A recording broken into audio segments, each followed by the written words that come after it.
Simplify, algebraic expression को simplify अगर करना है तो उसके लिए हमें लाइक टर्म्स के बारे में पता होना ज़रूरी है। इसके पहले वाले वीडियो में मैंने आपको ये बताया है कि लाइक टर्म्स किसे कहते हैं, उसका लिंक डिस्क्रिप्शन में आप उसे वहाँ से देख सकते हैं। तो लाइक टर्म कहते किसे, लाइक टर्म का मतलब होता है सेम वेरिएबल वाले टर्म, और सेम वेरिएबल वाले टर्म जो होते हैं आपस में ऐड या सब्ट्रैक्ट हो सकते हैं।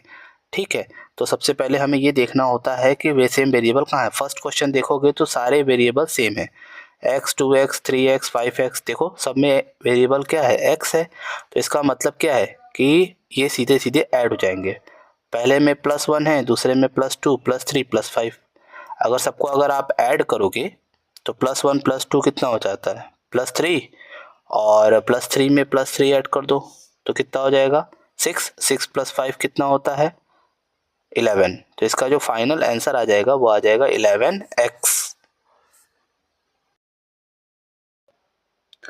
सेकंड क्वेश्चन में अगर देखा जाए तो यहाँ पे भी हमें लाइक टर्म्स देखेंगे, और लाइक टर्म्स को सबसे पहले अरेंज करेंगे। अगर देखोगे तो 5x का लाइक टर्म कौन है, +x, एक्स स्क्वायर तो होगा नहीं, और एक्स स्क्वायर का एक्स स्क्वायर के साथ होगा। तो सबसे पहले इसे हम अरेंज करेंगे, अरेंज करने के बाद ही ऐड और सब्ट्रैक्ट करेंगे। तो 5x का लाइक टर्म कौन है, +x, इसको इसके साथ में लिख लिया। अब 2x स्क्वायर का जो लाइक टर्म है वो है -x स्क्वायर, इनको साथ में लिख लिया। अब ऐसा करने के बाद हम इसको ऐड और सब्ट्रैक्ट करेंगे। तो 5x + x अगर आप सोचोगे तो कितना हो जाएगा, 5x + x हो जाएगा 6x। कैसे, +5 + 1 +5 + 1, तो मिलके हो जाता है 6x। उसके आगे अगर देखा जाए तो +2 -1 है। अब +2 में से अगर 1 घटेगा तो कितना आता है, 1। ठीक है, +2 - 1, इसको घटाने पे आता है 1, और +1 आएगा। इस वजह से +1x स्क्वायर लिखेंगे, लेकिन 1 तो लिखते नहीं है, इसलिए सिर्फ x स्क्वायर लिखेंगे। ठीक है, 1 लिखते नहीं है क्योंकि 1 नोन होता है, और 2 - 1 पे 1 ही आ रहा है, इसलिए 1 नहीं लिखा गया है। आई होप समझ गए होगे आप। थर्ड क्वेश्चन की बात करें तो यहाँ पर देखो ब्रैकेट दिया हुआ है, तो ब्रैकेट से घबराने की कोई ज़रूरत नहीं है, बस हमें लाइक टर्म को इकट्ठा करना है। ब्रैकेट के बाहर कोई साइन नहीं है तो सीधा सीधा p - q आ जाएगा। दूसरे ब्रैकेट के बाहर देखो तो प्लस की साइन है, प्लस की साइन से भी कोई दिक्कत होता नहीं है, तो प्लस का मल्टीप्लाई करोगे तो वही आएगा, +q - r। ठीक है, प्लस से मल्टीप्लाई करने पे कोई फ़र्क नहीं पड़ता, तो +q - r आ जाएगा। सेम चीज़ आगे वाले ब्रैकेट में भी है। अगर आप देखोगे तो ब्रैकेट के बाहर प्लस लिखा हुआ है, तो प्लस का मल्टीप्लाई करने पे +r - p आ जाएगा। अब ये आ गया, अब क्या करना है, इसको अरेंज करना है। अरेंज करने का क्या मतलब है, लाइक टर्म्स +p देखो यहाँ है, लास्ट में -p है, +p में से -p जाता है, क्या आता है, 0 आता है कि नहीं। उसी तरीके से -q + q अगर करोगे तब भी 0 आ जाएगा, है कि नहीं। q में से q जाता है, कितना आता है। उसी तरीके से r में से r चला गया, खत्म कहानी। सब कट के आपका आंसर जो है फाइनल 0 आ जाएगा। इसको अगर अरेंज करना चाहो तब भी कर सकते हो, बट यहाँ पे सब कट के 0 हो जा रहे हैं। इसके बाद वाले क्वेश्चन में ब्रैकेट के बाहर कोई साइन नहीं है, तो सीधा सीधा इस ब्रैकेट को ओपन कर देंगे, 3x + 2y - 2। दूसरे वाले ब्रैकेट के बाहर क्या है, माइनस। अब इस माइनस का मल्टीप्लाई अंदर करना है। मल्टीप्लाई करने का क्या मतलब है, अंदर जो भी है सबका साइन चेंज हो जाएगा। ठीक है, तो हो जाएगा -x + y, माइनस का माइनस में मल्टीप्लाई होके +y हो जाएगा। उसी तरीके से आगे माइनस का माइनस में मल्टीप्लाई होके +2 आ जाएगा। ठीक है, ये आपको आना चाहिए। ब्रैकेट के बाहर अगर कोई साइन है तो उसका मल्टीप्लाई सब में हो जाएगा। अब अरेंज कर लेंगे, 3x का लाइक टर्म कौन है, -x, तो 3x के साथ लिख लेंगे -x। उसी तरीके से हम फिर y का लाइक टर्म ढूंढेंगे, तो जो कि +y है, तो +2y + y आ गया। और उसके बाद क्या है, बिना वेरिएबल वाला। बिना वेरिएबल वाला अगर देखा जाए तो क्या है आपका, -2 + 2 है, तो इसको हम लिख सकते हैं, नहीं तो अगर चाहो तो 0 भी कर सकते हो। ठीक है, अब 3x - x लिखा हुआ है। ठीक है, +3 और -1, अब आप सोचो +3 में से 1 जाएगा तो क्या आता है, 2 आता है, तो 2x हो जाएगा यहाँ पर। सेम आगे करेंगे, +2 + 1 +2 + 1 सीधा सीधा जुड़ जाएगा, तो +3y हो जाएगा, और -2 + 2 तो 0 हो जाएगा, क्योंकि 2 में से 2 गया तो 0 आ जाता है। नेक्स्ट क्वेश्चन में अगर देखा जाए तो काफ़ी लंबा चौड़ा अलजेब्रिक एक्सप्रेशन है, तो बस हमें एक बात का ध्यान रखना है कि जो लाइक टर्म्स हैं उनको अरेंज करना है, और लाइक टर्म्स को आपको पहचानने आना चाहिए। पहला है x² y। अब x² y को ढूंढना है, ना कि y² x को। आपको ये लग रहा होगा कि ये लाइक है, बट ये लाइक नहीं है, ये y² x है। ठीक है, और वो है आपका x² y, दोनों अलग अलग है। तो x² y अगर ढूंढोगे तो ये है, ठीक है, तो ये इसका लाइक टर्म है, इन दोनों को हम साथ में लिख देंगे। तो 5x² माइनस 2x²। ठीक है, ये दोनों लाइक टर्म हो गए। अब हम लाइक टर्म ढूंढेंगे xy का।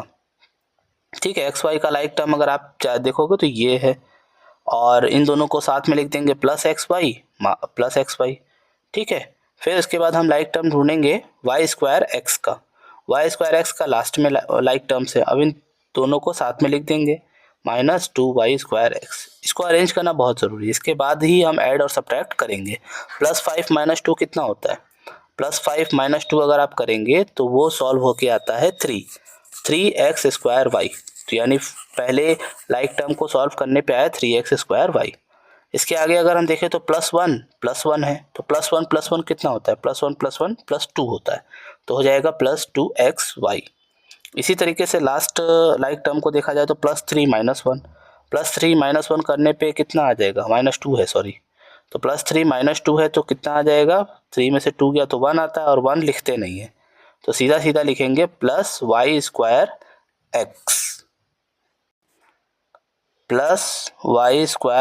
क्यों प्लस आ रहा है? क्योंकि +3 का साइन बड़ा है, 3 बड़ा है, इसलिए प्लस आएगा, नहीं तो माइनस भी हो सकता था। आपको इंटीजर आता होगा तो उस हिसाब से इसको सॉल्व किया गया है। तो +3 - 2 को सॉल्व करने पे आता है +1। 1 लिखते नहीं है और साइन बड़े का लगेगा, तो +y² x।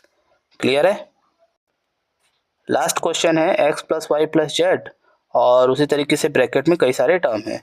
तो कुछ नहीं करना है, ब्रैकेट के बाहर अगर माइनस का साइन है तो माइनस का मल्टीप्लाई कर देना है, और प्लस का साइन है तो कोई दिक्कत नहीं, ब्रैकेट वैसे ही ओपन हो जाएगा। ठीक है, तो सबसे पहला जो ब्रैकेट है उसके बाहर देखोगे तो कोई साइन नहीं है, सीधा सीधा वो उतर जाएगा, x + y + z। अब इसके ब्रैकेट के बाहर कोई साइन नहीं है, लेकिन इसके ब्रैकेट के बाहर है माइनस, तो माइनस की वजह से क्या हो जाएगा? Sign change, -x - y। इसके ब्रैकेट बाहर भी है तो सेम चीज़ हो जाएगा आपका -y + z। प्लस जेड कैसे? Minus into minus plus Z हो जाएगा। सेम चीज़ अगले वाले टर्म के लिए भी करेंगे। ठीक है, अब -z + x हो जाएगा, क्योंकि माइनस का माइनस में मल्टीप्लाई हो जाएगा। ये बहुत ध्यान से आपको करना है, ठीक है, बहुत ध्यान से करेंगे तभी सही होगा। इसके बाद जो है हम लोग अरेंज करेंगे। x का लाइक टर्म जो है ये है और ये है, तो इन तीनों को साथ में लिखेंगे बहुत ध्यान से। ये +x है, फिर -x है, फिर +x है। ठीक है, +x -x और +x, बहुत ध्यान से रखना है आपको। फिर इसके बाद हम y का ढूंढेंगे +y, और फिर -y, और फिर एक और है -y। ठीक है, तो इसको इस तरह से लिख लिया। फिर उसी तरीके से z का लाइक टर्म ढूंढेंगे हम लोग।